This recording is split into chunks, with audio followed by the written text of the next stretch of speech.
Jadi bagaimana kita harus memiliki ya kedaulatan digital. Nah, ini yang kita harapkan bisa kita perjuangkan lewat Partai Umat. Tentu tidak mengesampingkan masalah-masalah ekonomi dan lain sebagainya. Dan apakah ada suatu gagasan yang mungkin menggabungkan proses politik dengan AI? Jadi kita ingin hadir sebagai partai Islam yang inklusif, yang menjadi titik singgung atau titik simpul bagi kelompok-kelompok khususnya Islam yang lain tanpa menghilangkan identitasnya mereka.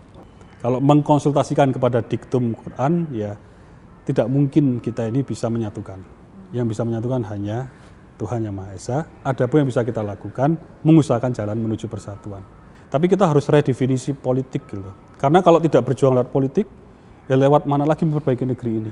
Lewat politik kita bisa berjuang lewat parlemen, memperbaiki undang-undang. Jualan isu apa yang paling menarik di Pesta Demokrasi tahun depan?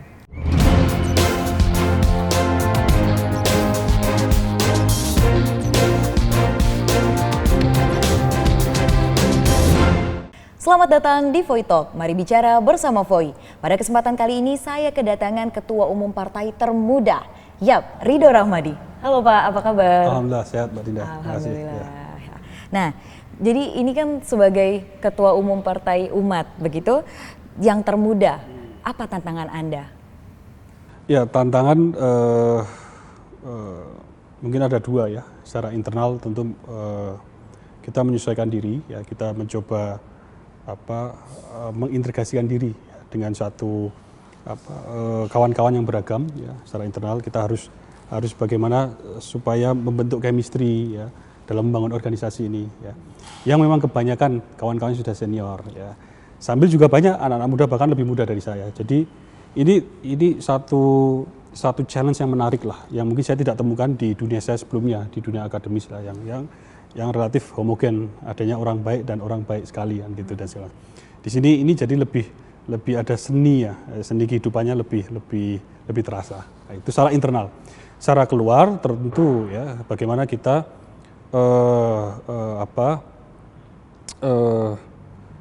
mengenalkan ya diri ya termasuk perjuangan Partai Umat ini, gagasan dan segala macam ini bisa tersampaikan secara luas ya. Apalagi di era informasi ini ya itu tidak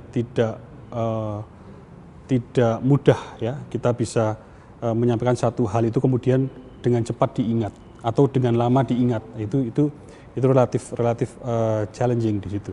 Jadi itu yang menurut saya tantangan ya dari dalam ya dari luar bagaimana kita menyampaikanlah ke masyarakat tadi. Ya. Baik.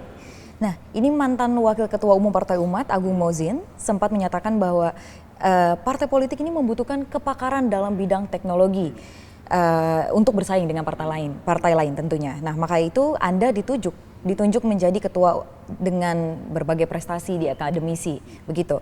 Nah, apa visi Anda saat memimpin Partai Umat di era digitalisasi ini? Persis tadi kata kunci ya di era digitalisasi tadi. Jadi bagaimana ya Partai Umat ini bisa membangun kesadaran bersama segenap anak bangsa yang lain bahwa kita hidup di era digital yang ya itu juga membutuhkan satu aturan regulasi ya norma-norma sebagaimana kita hidup di dunia nyata ini. Dan kita tahu ya dari 275 juta penduduk Indonesia itu 215 ya itu sudah menggunakan internet ya. Jadi menggunakan internet sehari 7 jam 40 menit. Setengah waktu produktif kita, ya, waktu yang Mbak Dinda itu sesungguhnya di dunia digital. Tapi kita belum ada regulasi. Sudah adakah kita dunia nyata punya KTP, identitas? Di dunia digital belum ada. Ya. Artinya data kita yang diketahui pemerintah, yang dicatat dengan baik. Data kita yang tahu perusahaan asing. Ya, data pribadi kita, chatting kita yang tahu perusahaan asing. Nah itu belum ada regulasi dan segala macam. Kita ingin menjadi partai yang pionir di bidang ini. Ya, dalam hal ini. Jadi bagaimana kita harus memiliki ya kedaulatan digital. Nah, ini yang kita harapkan bisa kita perjuangkan lewat Partai Umat. Tentu tidak mengesampingkan masalah-masalah ekonomi dan lain sebagainya. Ya. Nah, ini kan Anda mendapatkan 2 gelar master dalam bidang Artificial Intelligence di Universitas Praha dan juga Australia. Nah, apakah ada Dan apakah ada suatu gagasan yang mungkin menggabungkan proses politik dengan AI? Ya, lewat politik itu kita bisa nanti melakukan perjuangan intraparlementer. Lewat Senayan nanti kita bisa membuat regulasi, undang-undang atau kebijakan. Dari kebijakan situ bayangkan kita nanti bisa membuat kebijakan untuk AI, untuk membangun AI di Indonesia dan segala macam.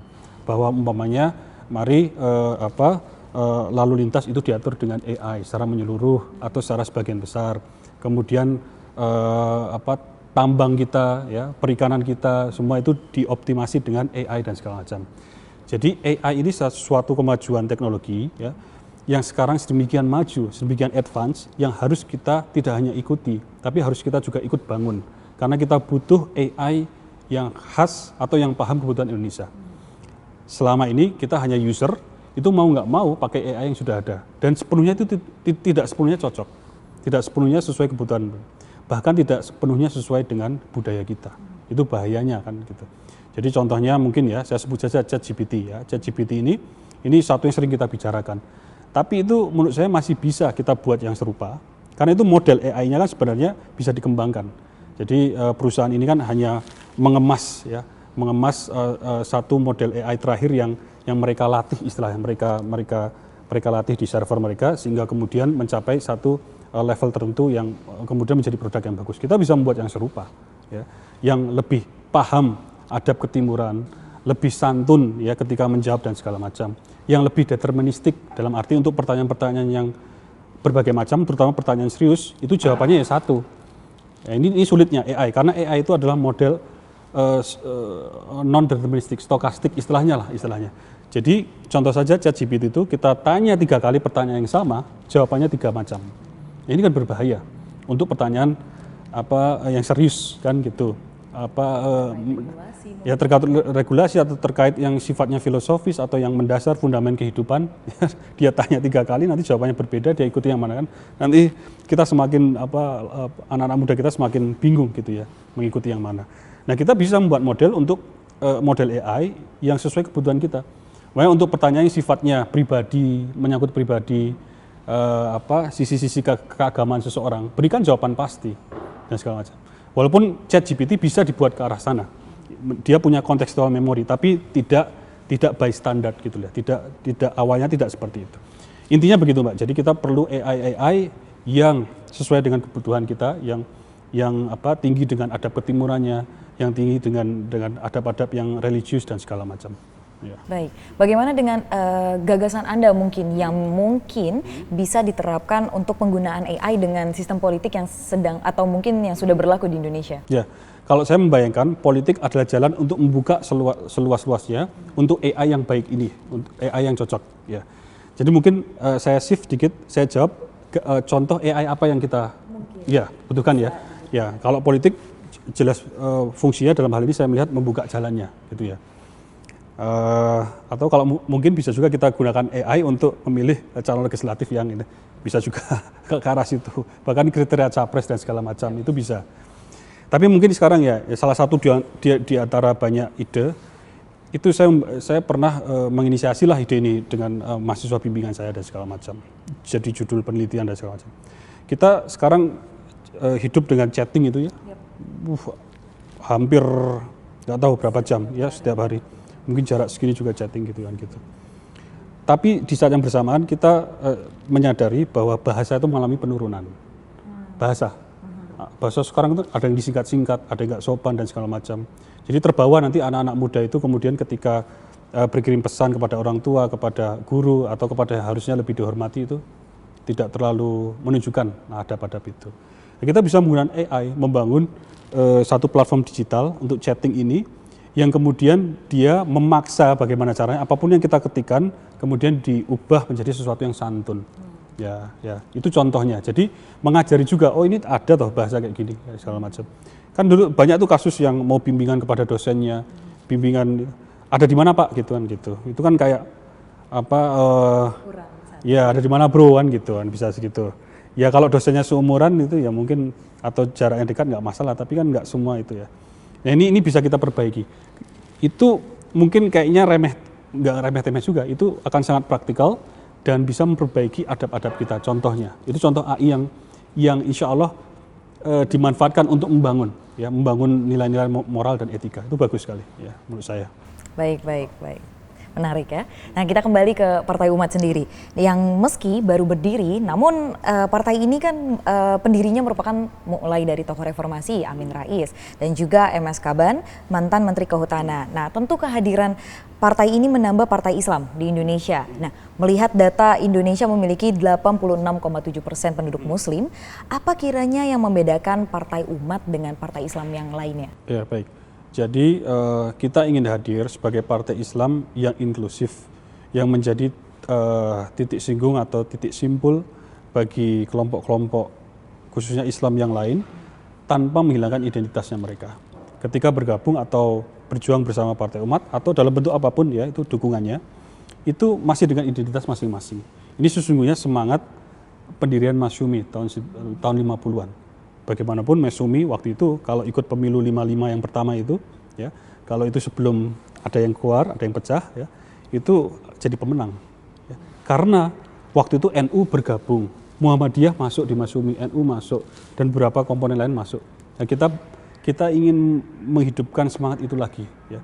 Mungkin tidak, tugas kita kan berusaha ya, ya untuk mengusahakan jalan-jalan persatuan tersebut ya, yang menyatukan ya Allah gitu kan gitu. Jadi itu sih harapannya ya. Jadi kalau ditanya pembedanya, kita berharap menjadi simpul itu tadi. Silahkan, ayo mari bergabung ini artinya kita berjuang bersama-sama. Silahkan pakai identitasnya masing-masing ya. Gitu. Oke. Bicara ceruk, kita bukan bilang Islam ini kan banyak yang terbagi gitu. Ada yang Muhammadiyah, ada juga yang NU, ada juga mungkin sekarang yang menyebut dirinya Islam moderat. Nah, bagaimana dengan ceruk-ceruk yang berbeda itu? Apakah ada target khusus yang dicapai oleh Partai Umat? Ya, kita berharap bisa datang ke setiap ceruk itu tadi. Ya, sudah kita mulai kok. Ya, kita hampir semua organisasi bercorak Islam di Indonesia ini semua saya sudah datangi, alhamdulillah dengan teman-teman. Ya, bahkan yang di Kalimantan dan segala macam. Dan terus kita akan terus sowan gitu ya, silaturahim. Walaupun ada yang masih nggak balas surat juga ada kan gitu. Ya siapa tahu nanti mungkin salah alamat lah kita prasangka baiknya. Tapi akan kita terus coba kan gitu. Ya yang bisa kita ikhtiarkan sekali lagi upaya-upaya seperti ini ya. Dari silaturahim kita harapkan cair, kita harapkan ada kolaborasi pelan-pelan di depan. Sekali lagi kalau tadi saya sampaikan juga kalau mengkonsultasikan kepada diktum Quran ya tidak mungkin kita ini bisa menyatukan. Yang bisa menyatukan hanya Tuhan Yang Maha Esa. Adapun yang bisa kita lakukan, mengusahakan jalan menuju persatuan. Gitu. Anda yakin dengan target tersebut? Harus yakin, ya, harus yakin. Dan butuh waktu, Mbak, itu butuh waktu. Oke, baik. Nah, ini kehadiran Pak Ridho di Partai Umat diharapkan menggait suara milenial dan juga Gen Z. Nah, ini strategi juga dilakukan beberapa partai lain. Kira-kira apa yang membuat kehadiran Anda berbeda? Narasi digital tadi, ya. Itu pertama. Kemudian kita juga pengen nanti membawa warna bahwa politik is fun gitu loh, bukan something is always serius gitu ya. Itu jangan yang selalu kaku, serius gitu ya. Politik adalah ya sehari-hari. Jadi politik bukan sesuatu yang tabu, bukan sesuatu yang jahat ya. Itu mungkin dibangun sebagian orang seperti itu ceritanya, ataupun dipertontonkan memang debat, kusir dan segala macam. Tapi kita harus redefinisi politik gitu. Karena kalau tidak berjuang lewat politik, ya lewat mana lagi memperbaiki negeri ini? Lewat politik kita bisa berjuang lewat parlemen, memperbaiki undang-undang. Kan kita bisa kalau kita semua, bayangkan Mbak, sekarang 570 sekian anggota DPR itu, Senayan ya, itu hanya 4% yang bro and sis yang milenial ya. Sisanya sudah senior. 4% bayangan. Jadi jangan berharap ada undang-undang ataupun ya jangan terlalu banyak berharap gagasan-gagasan ataupun kebijakan yang keluar dari sana itu yang pro atau memikirkan anak muda. Bayangkan kok setengahnya itu anak-anak muda, kita bisa bilang nih, kantor-kantor umpamanya ya itu stylenya seperti ini dan segala macam. apalagi aspirasi anak muda mungkin yang paling simpel regulasi WFH dan ini terkait ya, dengan mungkin intermittent WFH. Kita pernah pandemi dipaksa dan jenazahnya kita survive sebagai bangsa dan sukses juga, alhamdulillah ya. Mungkin beasiswa dan segala macam ya, selama ini kita 20%, bahkan tambahin lagi dong yang segala macam ya, aspirasi anak muda gitu. Jadi itu mungkin yang harapan saya jadi pembeda ya, yang ingin kita bawa juga gitu. Baik. Terakhir nih Pak, jualan isu apa yang paling menarik di Pesta Demokrasi tahun depan? Kedaulatan digital, jadi bahwa kita sudah terjajah secara digital. Ya, saya harapkan ini untuk kita sadari bersama, kita sudah terjajah. Oke, detailnya ya nanti mungkin lain kesempatan. Ya, tapi secara umum ya kita mungkin tidak menyadari karena currency kita sekarang adalah kenyamanan saja. Saya bisa online, saya bisa posting foto, saya bisa chatting, everything is just fine. Itu currency-nya sekarang. Tapi kita tidak sadar data-data kita transmisi keluar. Kita sudah di-profile ya oleh orang asing ya yang punya punya niat untuk menguasai data kita, tahu apa preference kita, makanan yang kita ingin dan segala macam. Ini sangat berbahaya. Ini maksud saya kita sudah terjajah. Itu satu hal. Kemudian kita sangat telanjang terhadap pornografi. Kita seperti tidak berpakaian di tengah terik matahari, di tengah hujan deras. Kita ini nggak berpakaian, nggak ada regulasi, Mbak. Pornografi itu bagaimana anak-anak sudah terpapar dan segala macam, generasi muda dan segala macam, kekerasan, konten negatif, homogenisasi budaya dan segala macam. Kita terjajah gitu loh. Ya, kita hanya pengguna. Sekali lagi kita terbuai oleh currency berupa kenyamanan dan efektif. Saya bisa belanja, bisa ini nggak perlu kemana. Everything is just fine. Padahal everything is critical sesungguhnya. Itu yang ingin kita sampaikan masyarakat. Baik. Bagaimana dengan isu kesejahteraan yang biasanya setiap pesta demokrasi? Masih nyambung Mbak itu. Kita luaskan kehidupan digital kita, ya, termasuk terjajah secara digital tadi. Belanja online tadi 2021 di tengah pandemi itu nilainya 400 triliun. Dari 5 raksasa platform belanja digital yang ada di Indonesia. Kita tahu 5 platform ini setengahnya milik asing sejak lahir, sisanya investor terbesar adalah asing. Maka tidak heran 90% dari produk yang beredar di tengah-tengah itu adalah produk asing, impor semua. Hanya 10% produk dalam negeri. Jadi 90% dari 400 triliun itu hanya mampir di Indonesia. Indonesia jadi rest area. Ya, kemudian mereka tujuannya di negara lebih banyak memang itu produk China. Jadi kita model ekonominya adalah ekonomi komprador. Ekonomi yang diinjak-injak seperti alas saja. Kita dilewati, kemudian uangnya kemana gitu. Kita hanya jadi manusia yang mungkin hedon, konsumtif, kemudian bayar pajak 3 triliun 2021, pajak belanja itu yang dari itu. Kita, apa yang tersisa dari kita nggak ada kan gitu. Ini baru 2021, 2022, 2023 on progress. Gimana 5 tahun ke depan kalau nggak ada kesadaran? Jadi tidak berlebihan kita terjajah. Ya, ini mungkin momen kemerdekaan kita harus ingatkan itu. Baik. Terima kasih banyak sudah memberikan pandangan dan gagasan Anda sebagai Ketua Umum Partai Termuda. Semoga di Pesta Demokrasi nanti Partai Umat bisa meraih suara yang diharapkan. Amin. Mohon doanya. Amin. Terima kasih. Pembahasan menarik lainnya seputar politik, hukum, ekonomi, hingga entertain bisa Anda baca di www.foi.id. Sampai jumpa.